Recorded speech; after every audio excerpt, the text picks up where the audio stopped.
Ada suatu kota kecil yang indah, yang merupakan situs budaya dan wisata, yang kita sebut saja dengan kota Puspita.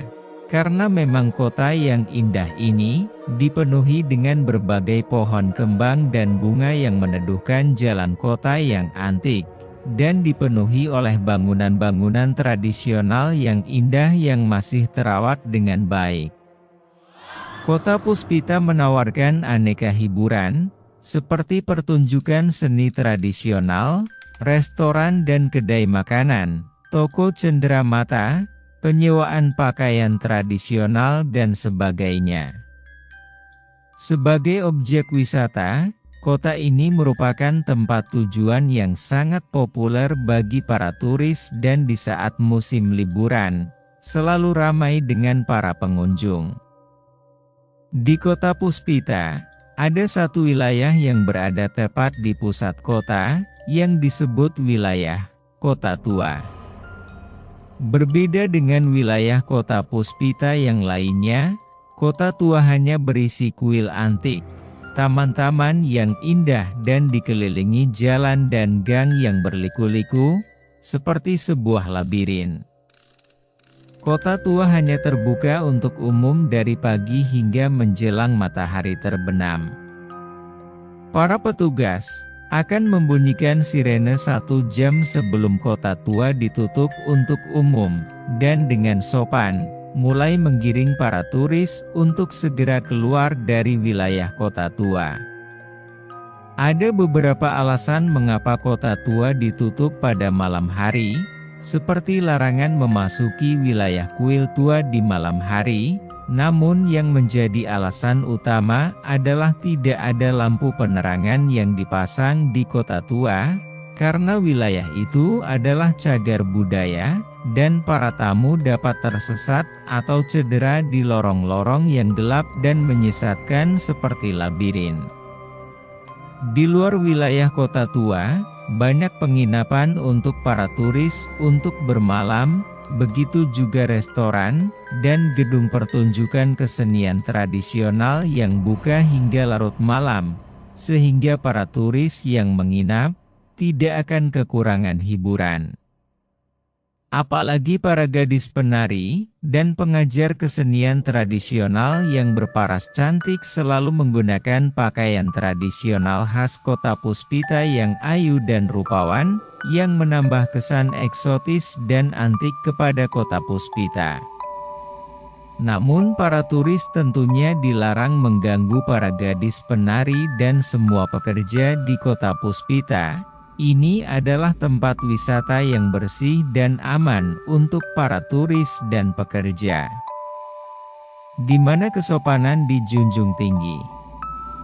Para tamu yang tidak mematuhi peraturan ini akan segera diusir dan mendapatkan larangan permanen untuk mengunjungi kota ini di masa yang akan datang.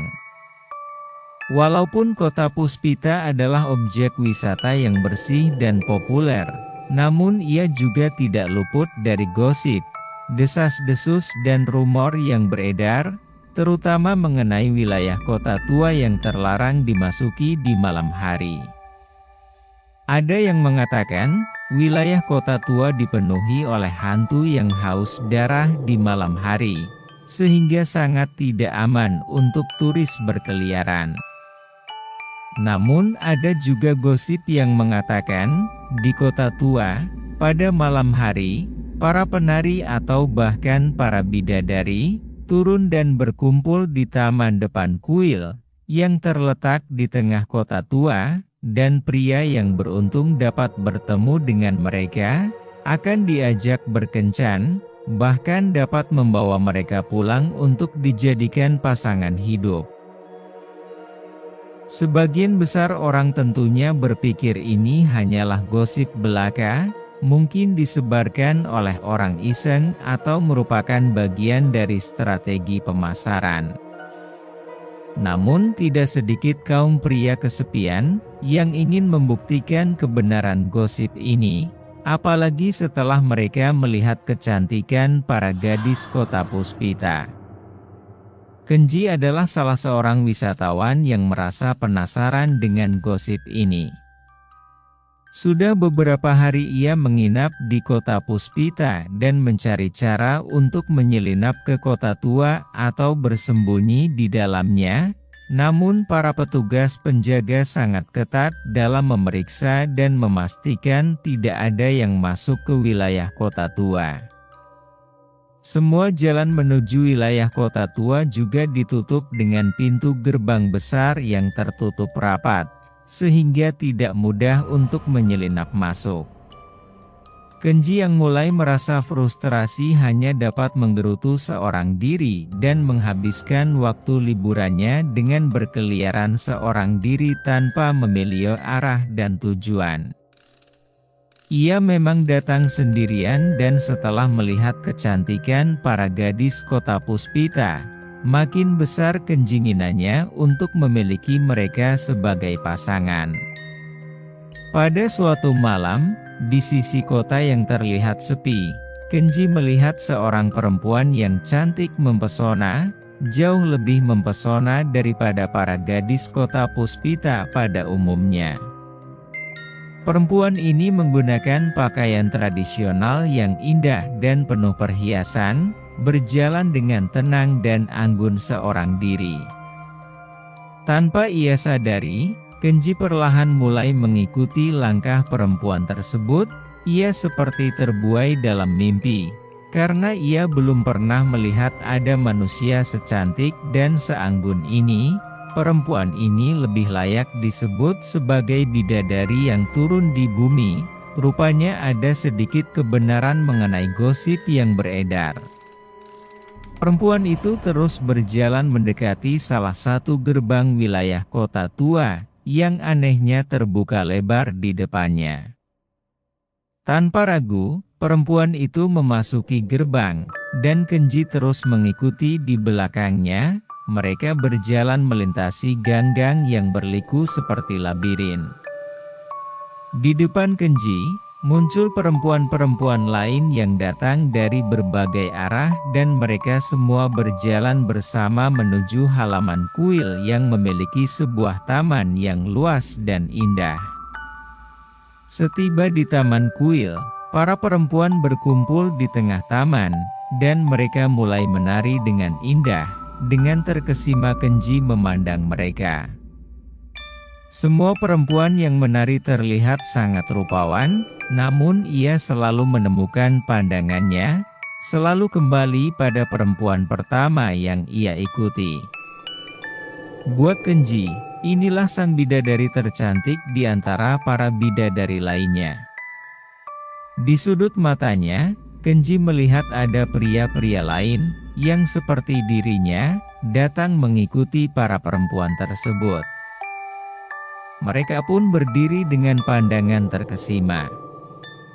Tampaknya masing-masing juga memiliki pujaan hati, karena pandangan mereka hanya tertuju kepada satu orang.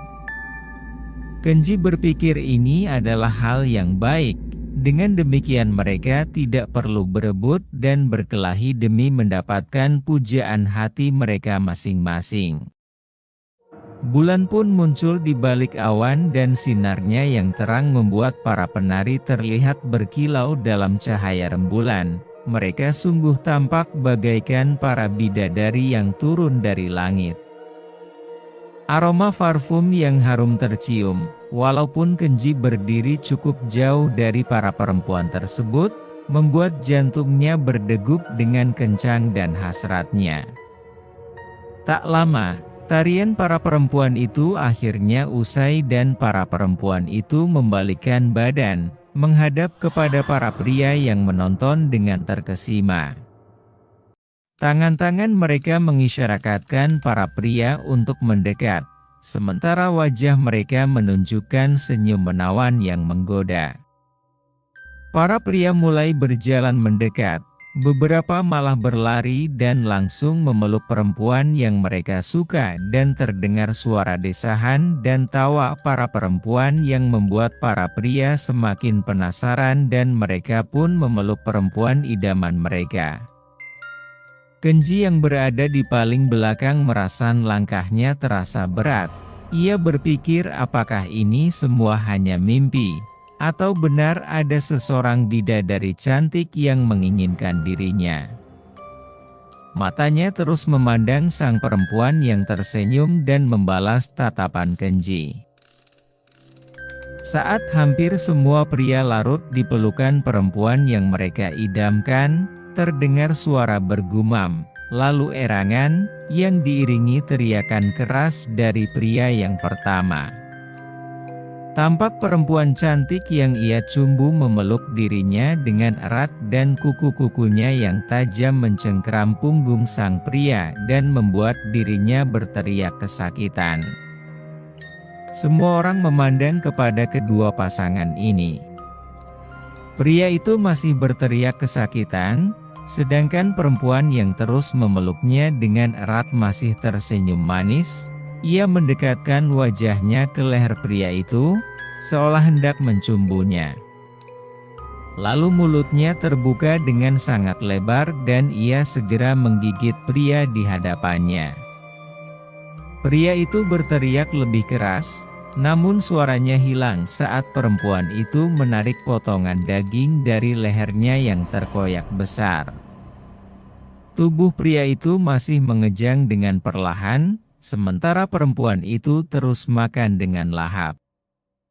Para pria yang melihat mulai menyadari apa yang terjadi, namun mereka yang berada di dalam pelukan para perempuan tidak dapat melarikan diri.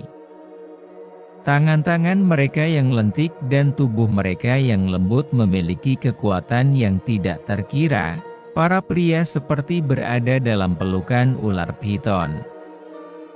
Dengan senyuman yang menyeringai, para perempuan itu memandang mangsa mereka, lalu mulai menancapkan gigi-gigi mereka yang sekarang tampak runcing dan tajam ke tubuh korban. Kenji dan beberapa pria yang masih belum berada dalam dekapan para perempuan lari berhamburan.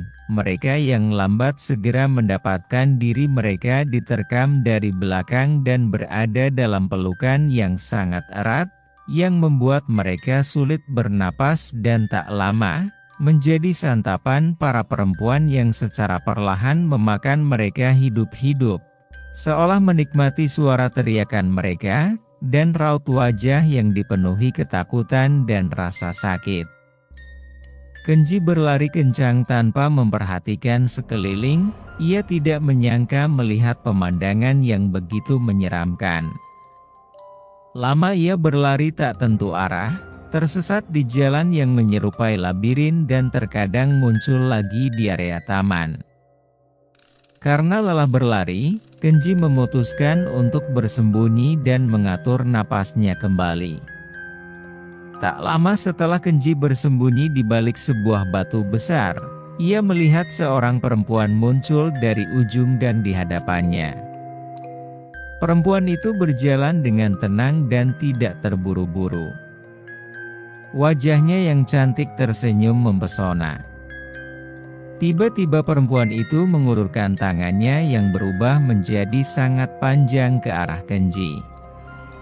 Kenji hendak melarikan diri, namun tangan itu berbelok dan masuk ke semak-semak di depan Kenji. Terdengar suara terkejut, dan seorang pria terangkat ke udara. Tangan kanan perempuan itu mencengkeram pergelangan kakinya dengan erat. Rupanya Kenji bukan satu-satunya yang bersembunyi di tempat itu. Dengan mudah perempuan itu mengangkat pria itu tinggi di udara. Tangan kirinya perempuan itu juga memanjang dan mencengkeram pergelangan kaki kiri pria yang berteriak dengan panik dan tergantung terbalik di udara, jauh di atas perempuan itu. Sambil tertawa manja, perempuan itu menarik kedua kaki itu ke arah yang berlawanan. Tubuh pria itu sobek menjadi dua bagian, dan perempuan itu menengadahkan kepala ke atas, dan membuka mulutnya lebar-lebar, meneguk darah dan cairan tubuh yang tumpah layaknya meminum anggur yang sangat lezat. Kenji menyadari, bersembunyi di sini bukanlah solusi yang tepat. Ia perlahan merangkak menjauh dan melarikan diri. Kenji melanjutkan malam itu dengan berlari, mengendap-endap atau bersembunyi, berusaha menemukan jalan keluar dari kota tua. Berkali-kali ia melihat para pria yang malang akhirnya tertangkap dan mengalami berbagai nasib yang menggenaskan. Ada yang sedang berlari dan terjerat rambut yang panjang dan tajam, yang mengoyak tubuh korbannya seperti kawat yang sangat tajam. Pria itu terus menjerit keras sampai akhirnya tubuhnya terbelah menjadi potongan-potongan kecil dan perempuan itu memakan potongan daging itu dengan nikmat. Saat sedang kembali bersembunyi, Kenji melihat seorang perempuan yang tiba-tiba berhenti di bawah sebuah pohon yang sangat tinggi dan rimbun. Perempuan itu tersenyum dan melihat ke atas. Tiba-tiba ia memanjangkan lehernya dan menggigit seorang pria yang bersembunyi tinggi di atas pohon, lalu membanting korbannya dengan keras ke lantai. Terdengar dentuman keras dan pria itu tidak bergerak, tubuhnya remuk seketika. Seorang pria yang malang menemukan dirinya dikepung oleh 3 perempuan yang tersenyum dengan buas. Mereka masing-masing menarik kaki dan tangannya, layaknya sedang berebut mainan, sementara pria itu melolong kesakitan. Suaranya hilang ketika tubuhnya tercabik ke dalam 3 bagian dan langsung dimangsa oleh para makhluk perempuan itu. Para perempuan yang sebelumnya terlihat seperti bidadari yang turun dari langit, sekarang tampak seperti sekawanan hewan atau monster buas pemangsa manusia. Kenji semakin panik, ia melihat para pria yang tidak berdaya di tangan para makhluk perempuan yang dengan mudah menangkap dan memangsa mereka. Kenji menyadari nasibnya akan sama jika ia tidak segera meloloskan diri. Dengan berhati-hati Kenji menyelinap di kegelapan malam sambil mendengarkan dengan seksama dan melihat sekeliling dengan mata waspada. Lama ia berjalan sendirian sampai akhirnya ia melihat cahaya terang di kejauhan. Kenji mempercepat langkahnya, ia berpikir akhirnya dapat lolos dari mimpi buruk ini. Di malam yang gelap, beberapa orang perempuan cantik masuk ke sebuah warung. Mereka mengobrol dengan ramai, menceritakan keluh kesah di hati mereka. Perempuan yang pertama duduk dengan cemberut, ia mengadu kepada sang pemilik warung. Malam ini ia sudah bersusah payah memancing seorang pria, namun orang itu akhirnya lolos. Ia berpikir apakah pria itu berhasil melarikan diri, atau menjadi mangsa perempuan lain. Sang pemilik warung, seorang wanita cantik yang tampak berusia paruh baya, tersenyum mendengarkan keluhan para perempuan ini. Rupanya mereka adalah kumpulan makhluk perempuan yang gagal mendapatkan mangsa pada malam ini. Dengan lembut sang pemilik warung menasehati mereka semua, sambil menuangkan mereka minuman hangat, untuk membantu mereka mengusir rasa kecewanya. Setelah semua tamunya minum, ia membuka panci dan menuangkan sup ke dalam mangkuk untuk disantap oleh para perempuan. Ia menyajikan makanan sambil mengajarkan bahwa tidak selalu mangsa itu harus dikejar seperti kucing memburu tikus. Memang berburu sambil mengejar mangsa adalah kegiatan yang menyenangkan, namun terkadang, untuk mendapatkan hasil yang lebih baik, mereka hanya perlu bertindak seperti seorang pemancing, hanya memerlukan sedikit kesabaran, teknik dan umpan yang tepat. Hal ini dibuktikan dengan memancing para pria untuk mendekat setelah melihat kecantikan mereka. Sehingga sebagian besar pria tertangkap dengan mudah. Namun ini bukan satu-satunya teknik memancing. Memberikan harapan keselamatan yang palsu adalah contoh lainnya. Ia meletakkan mangkuk di depan perempuan pertama yang membuat sang perempuan tersenyum gembira dan berterima kasih kepada sang pemilik warung. Rupanya sang pemilik sudah menghidangkan kepala kendi untuk menghibur dirinya. Ia menunjukkan bahwa teknik memancingnya dapat menangkap mangsa yang cerdas dan licin seperti kendi. Mereka semua makan dengan lahap di warung yang terlihat terang benderang, yang ternyata berdiri di salah satu gang gelap di wilayah kota tua.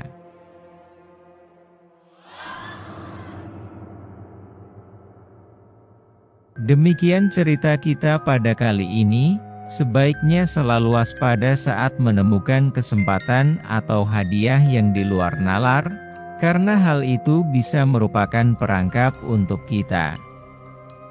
Buat yang belum bergabung, jangan lupa tekan tombol subscribe dan menyaksikan video-video kami yang lainnya.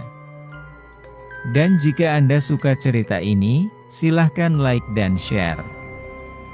Terima kasih sudah menyaksikan cerita dari Shade Story. Sampai jumpa di cerita selanjutnya.